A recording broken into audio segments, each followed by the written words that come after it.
जाने की जरूरत नहीं है। चुपचाप जाके रसोई में रात के खाने की तैयारी करो। और ये घूंघट क्यों हटा लिया है तुमने? क्या पता नहीं कि इस गांव में औरतें बिना घूंघट के नहीं रहती? रात में अंजलि छत पर जाकर अपनी मम्मी से बात कर रही होती है। तभी गांव की 3-4 औरतें उसे देख लेती है और दरवाजे पर आकर उसकी सास से शिकायत करने लगती है। और क्या हुआ? अरे छत पे तो देखो, आपकी बहू मटक मटक के किसी से फोन पर बात कर रही है। दिन भर फोन पे लगी रहती है। अरे कल तो मंदिर के पास वो क्या कहते हैं, सेल्फी ले रही थी। शहर की बहू रखना अच्छा शान की बात है, पर देखना इसके लक्षण से ये तो तुम्हारे परिवार को बदनाम ना कर दे। ये पहली बार नहीं था जब सास से गांव के लोगों ने अंजलि की बुराई या शिकायत नहीं की हो। अब तो ये रोज की बात थी। अंजलि ये सब सुन लेती है। जब वो नीचे जाती है तो मुकेश भी वहां आ जाता है। सास कहती है, बेटा, लोग घर आकर शिकायत करने लगे हैं बहू के कामों की। देख लो, पति हो, संयम से रखो इसे। माँ जी, मैं तो अपनी माँ से बात कर रही थी, क्योंकि यहाँ कोई बात करने लायक ही नहीं है। और अब मैं माँ के पास ही रहूंगी। वहाँ क्या रहना, वहाँ बाहर के लोग तो ठीक है, पर घर के लोग भी इज्जत ना दे सके। अरे नहीं नहीं अंजलि, ऐसा नहीं है।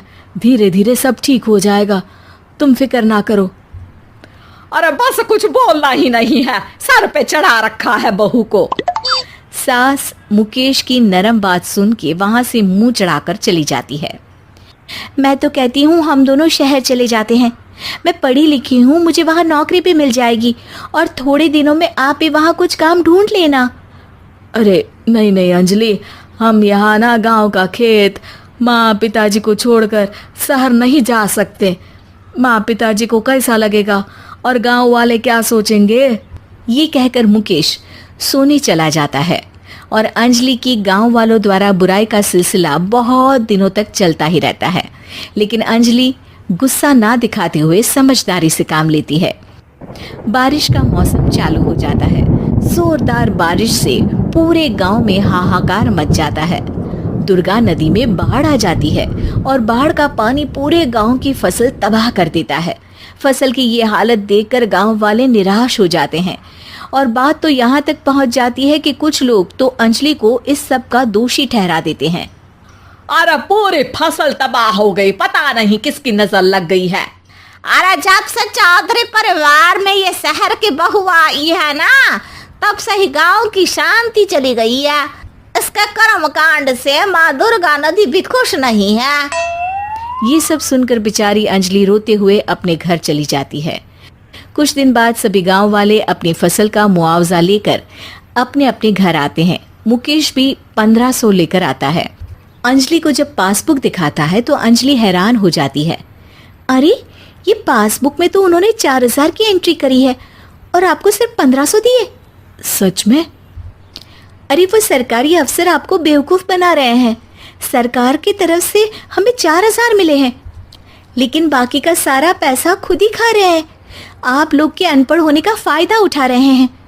ये सब सुनकर मुकेश परेशान हो जाता है, लेकिन अंजलि उसे हिम्मत से काम लेने को कहती है और सुबह होते ही मुकेश को पंचायत कार्यालय ले जाती है और साथ में गांव के और लोगों को भी। आप सरकारी बाबू क्या गांव के लोगों को बेवकूफ समझते हैं? आपको क्या लगता है ये पढ़े लिखे नहीं है तो आप कुछ भी मनमानी करेंगे? ये बेचारे दिन रात इतनी मेहनत करते हैं, ये हमारे अन्नदाता हैं और आप इनके साथ ऐसा धोखा करते हैं। अरे क्या बके जा रही है ये लड़की? किस धोखे की बात कर रही है? अपने कांड करके नदी माँ को नाराज करके हमारा नुकसान करके इसे चैन नहीं मिला क्या? सरपंच जी, इन सरकारी बाबू ने मुझे बेवकूफ बनाया है और मेरे हिस्से के पैसे खुद चट कर गए। बस ये सुनते ही सरपंच वहां से दुम दबाकर भाग जाता है।